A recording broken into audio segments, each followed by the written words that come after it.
तुम सूरज की तरह चमकना चाहते हो तो पहले सूरज की तरह जलना सीखो। नमस्ते बच्चों, मैं सुगना। आज की वीडियो में हम कक्षा 10 का पाठ मानवीय करुणा की दिव्य चमक के लेखक सर्वेश्वर दयाल सक्सेना का जीवन परिचय पढ़ेंगे। अगर आपने मेरा चैनल हिंदी क्लासेस सब्सक्राइब नहीं किया है तो इसे सब्सक्राइब कर दीजिए व मेरी वीडियो को लाइक करें ताकि हम आगे की वीडियो और बना सकें। सर्वेश्वर दयाल सक्सेना नई कविता के प्रतिभावान साहित्यकार थे। इनका जन्म 15 सितंबर 1927 को उत्तर प्रदेश के बस्ती जिले में एक साधारण परिवार में हुआ था। एक गरीब परिवार में उनका जन्म हुआ था। आप तीसरा सप्तक महान साहित्यकार अज्ञे द्वारा संपादित काव्य संग्रह था जिसमें 7 कवियों की कविताओं को संकलित किया गया था, जिसमें मुख्य थे सर्वेश्वर दयाल सक्सेना। आपकी शिक्षा बस्ती, बनारस और इलाहाबाद में हुई।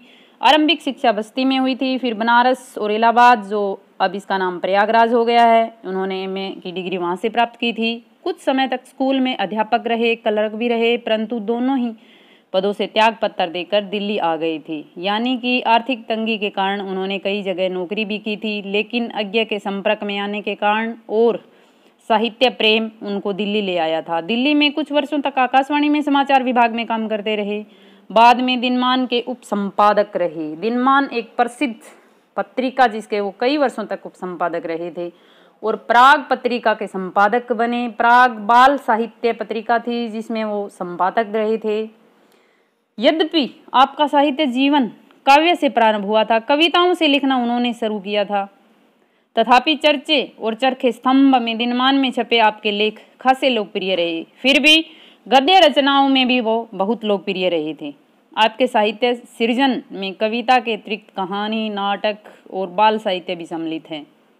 प्रमुख रचनाएं काव्य तीसरा सप्तक, काठ की घंटियां, बांस का पुल, एक सूनी नाव, गर्म हवाएं इनकी काव्य संग्रह हैं। कथा साहित्य पागल कुत्तों का मसीहा एक लघु उपन्यास है। सोया हुआ जल भी लघु उपन्यास है। उड़े हुए रंग नाटक है इनके। बकरी, लड़ाई, अब गरीबी हटाओ। पुरस्कार कौन से मिले थे?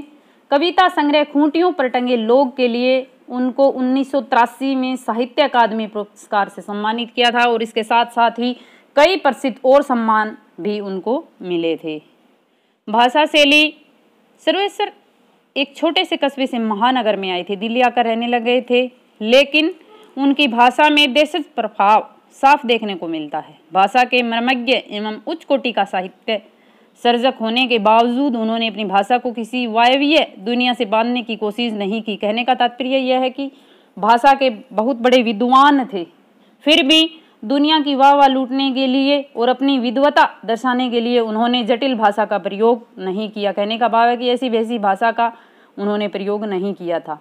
वे हमेशा आम लोगों की भाषा में संवाद के हिमायती रहे। हिमायती होते हैं पक्ष, यानी कि आम बोलचाल की भाषा का प्रयोग करते थे। वे भाषा की पवित्रता के हिमायती जरूर थे, पर उन्होंने भाषा में क्लिष्टता से बचने का प्रयास किया।